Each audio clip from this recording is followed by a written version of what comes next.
जब कभी राजनीति में एक्सपेरिमेंट की बात होती है तो इन मामलों में भाजपा का नाम सबसे ऊपर आता है। राज्य स्तर का मामला हो या केंद्र का मामला हो, पार्टी समय समय पर एक्सपेरिमेंट करती रहती है। देश में लोकसभा चुनावों के बाद पार्टी का यह एक्सपेरिमेंट इन दिनों दिल्ली में शुरू हुआ है, जहां पर पार्टी को विधानसभा चुनाव में पिछली 2 बार से लगातार आम आदमी पार्टी से शिकस्त खानी पड़ रही है। दिल्ली में अरविंद केजरीवाल की तरफ से इस्तीफा दिए जाने के बाद आतिशी को मुख्यमंत्री बनाया गया है।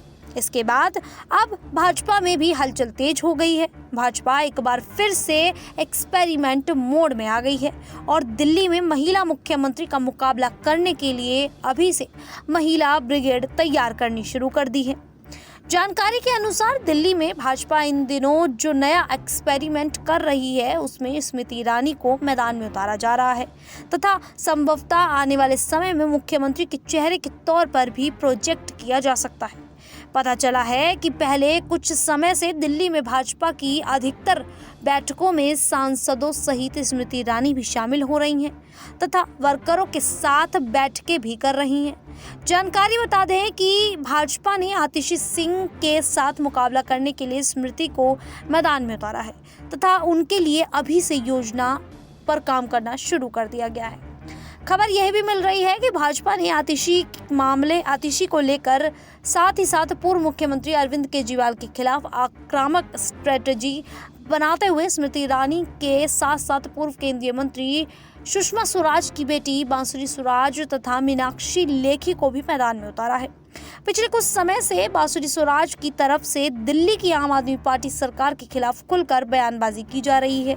आम आदमी पार्टी की राज्यसभा सदस्य स्वाति मालीवाल को भी इसी स्ट्रेटजी का हिस्सा बताया जा रहा है। संभवतः पार्टी इन सभी महिलाओं को आतिशी तथा अरविंद केजरीवाल की ब्रिगेड के खिलाफ इस्तेमाल करेगी।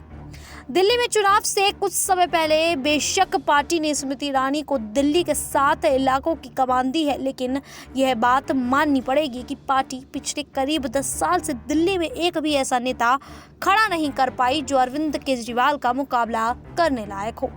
पार्टी को शायद यही लगता है कि प्रधानमंत्री नरेंद्र मोदी का नाम तथा केंद्रीय गृह मंत्री अमित शाह की स्ट्रेटजी उसे चुनाव जिता देगी।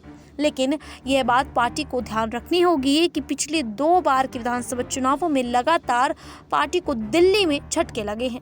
बेशक पार्टी ने दिल्ली की सभी लोकसभा सीटें जीती हैं, लेकिन एक अच्छे कद्दावर नेता की कमी होने के कारण उसे विधानसभा में नुकसान उठाना पड़ रहा है। बेशक दिल्ली में भाजपा स्मृति ईरानी को मैदान में उतारने की तैयारी कर रही है, लेकिन उसे कुछ चीजों का ध्यान रखना होगा जिससे कि वह आम आदमी पार्टी के नए मुख्यमंत्री आतिशी के साथ मुकाबला कर सके। खासकर लोगों से मिलने जुलने के अलावा व्यवहार कुशलता भी भाजपा के नेताओं को सीखनी पड़ेगी। एक तरफ जहां आम लोगों की पार्टी के तौर पर गिनी जाती आम आदमी पार्टी है, वहीं दूसरी तरफ भाजपा को भी इस तरह की रणनीति बनानी होगी कि उसके नेताओं में शालीनता और लोगों से मिलने की भावना नजर आए, ना कि एटीट्यूड और सुपीरियर कॉम्प्लेक्स।